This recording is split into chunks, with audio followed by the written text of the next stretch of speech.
Oh, you are so kind and so generous to me, Alex, and I'm deeply grateful to be here. Look, I'm just a simple night watchman that's employed by Fox. My job is to watch the government in the nighttime when it doesn't think that people are watching it and doesn't want people to look at it, to see what it is doing to steal our freedom and to steal our property. The one world government has been around since the progressive era. And you're right, Alex, these people are enormously patient. Obviously, the people who came up with this concept are no longer with us, but their successors are. They are wealthier, they are more sophisticated, and they are just as committed as their predecessors were. They simply want control. They want power for the joy of exercising power in and of itself. Power corrupts. Absolute power corrupts absolutely. They don't want to have to answer to voters. They don't want to have to answer to a constitution that limits their behavior. They want to be able to take whatever property they can, whether they call it eminent domain, or whatever they want to call the process by which they take it. They want to protect us cradle to grave so that we are totally dependent upon them for everything, so they can decide who will be in their group and who won't. If you read George Orwell's 1984, he was just off by a couple of years, but almost everything that was in there was predicted, and we see it now. The use of law to assault liberty and to steal property. Do you remember, Alex, studying basic American history? The King of England had ingenious ways to tax us. The last straw was the Stamp Act.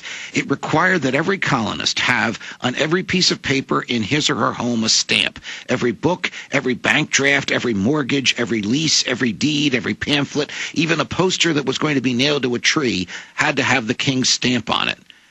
Imagine having to go, we have enough difficulties with the post office as it is. You had to go to a foreign post office in the colonies and buy the king's stamp. Question, how did the government know if you had the king's stamp on every piece of paper in your house? Answer, the Parliament enacted the Townshend Acts, which permitted British soldiers to write their own search warrants, and thus they would show up at your home and hand you a piece of paper on which they had purported to authorize themselves to enter your home, ostensibly to look for the stamps. Of course, they would confiscate alcohol, they would confiscate furniture which you couldn't demonstrate you had paid taxes on. They would even sometimes kick you out of the house and take it over for days or weeks or months. We fought a revolution. We won the revolution. We wrote a constitution.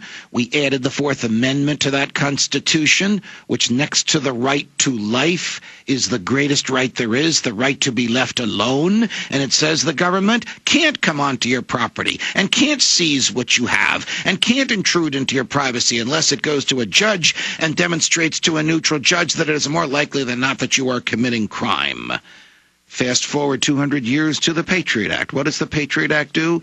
It allows federal agents to write their own search warrants. We have elected a government that has done the very same thing to us, which was the last straw when we broke away from an island 3,000 miles away that was regulating us as if we were chattel and as if we were slaves to them. When Jefferson wrote in the Declaration of Independence the words that every school child knows, Alex, by heart, all men are created equal and endowed by their Creator with certain inalienable rights, and that among these is life, liberty, and the pursuit of happiness, he wedded the American soul to the idea of the natural law, that our rights come from nature, from our humanity, that we are created in the image and likeness of God, and as He is perfectly free, He has given us the gift of perfect freedom. In Philadelphia in 1787, when they argued all summer about how the government should look and what the Constitution should be, they began with an argument about what is the source of our rights. And Alexander Hamilton, the big government guy of the day, the guy who said debt was good, even in 1787, argued that without the government there can be no rights, and the same government that gives rights can take them away. Madison refuted him toe-to-toe, point-to-point, and said our rights come from our humanity. Madison won. Read the First Amendment. It doesn't say Congress shall grant freedom of speech. It says Congress shall make no law abridging the freedom of speech. Why do I emphasize the word the? Because the framers recognized that freedom of speech pre-existed the government, pre-existed the country, came by virtue of our birth. And the purpose of the First Amendment was to assure that Congress and ultimately the president and eventually the courts and one day the states could not interfere with the basic freedoms. The right to think as you wish, the right to say what you think, the right to publish what you say, the right to worship or not to worship, the right to come and go as you see fit, the right to petition the government for a redress of grievances, the right to defend yourself, Alex, by any technologically advanced means that are available at any given time, which includes the right to shoot at the government when it is taken over by tyrants. And then, of course, the right to be left alone in the Fourth Amendment. All of these rights are natural to us. And every person in the government takes an oath to uphold the Constitution, meaning upholding the inviolability of these rights. But in my years on the bench, and I write about this in the book, every time the government was in front of me, Alex, it wasn't to enforce the Constitution. It wasn't to protect someone's rights. It was to find some sneaky or ingenious way to get around the Constitution, but claim that they were enforcing it. Now, my new book, and I'm very happy to tell you that as of a few minutes ago, it's number 13 on the New York Times bestseller list. That doesn't mean the Times approves of the book. Hardly. It means that the most public counter of book sales is ranking me number 13, which is very good because then it gets published in that list. And a lot of folks that don't watch Fox or listen to Alex Jones or don't know me will be exposed to the book. The book posits the following. Why do we expect that the government will lie? Why do we know that the government lies and do nothing about it?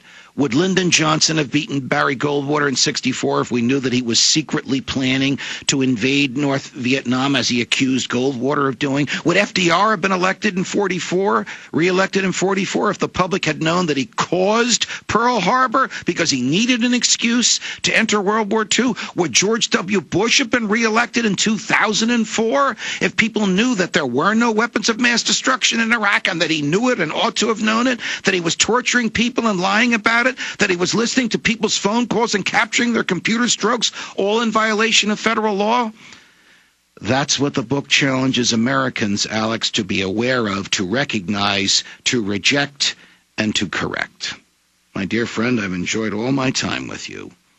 And in closing, why do we put up with the lying? Why have we gotten to a point where it's just accepted they lie, but then that 20% that supports the government health bill still believe they're getting something free, and the system is going for broke because they've passed the point of no return. They have committed so many crimes. They're so lawless. They've stolen so much. They know the country's going bankrupt. Bloomberg reports the feds are openly getting ready to take pension funds to fund their operations and to fund the banks.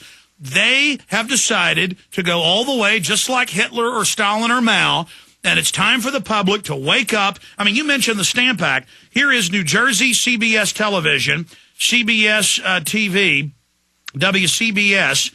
Cops in New Jersey town given keys to homes, and the cops are saying, we're putting keys on all your doors, and that we are now going to go into your house to make sure you're safe. And now they have zoning laws in Illinois and other places where people wake up and they do inspections without asking to see how many toothbrushes you have to make sure that you don't have more people in your house than you're zoned for. It is incredible. Judge Andrew Napolitano, I want to really thank you for joining us and spending time with us. Fire out your website. Judge Knapp at foxnews.com. Alex, it's been a pleasure. Thanks for letting me share these airwaves with your wonderful listeners. We appreciate you never compromising and being a true constitutionalist. God bless and Godspeed. We'll be right back. Stay with us.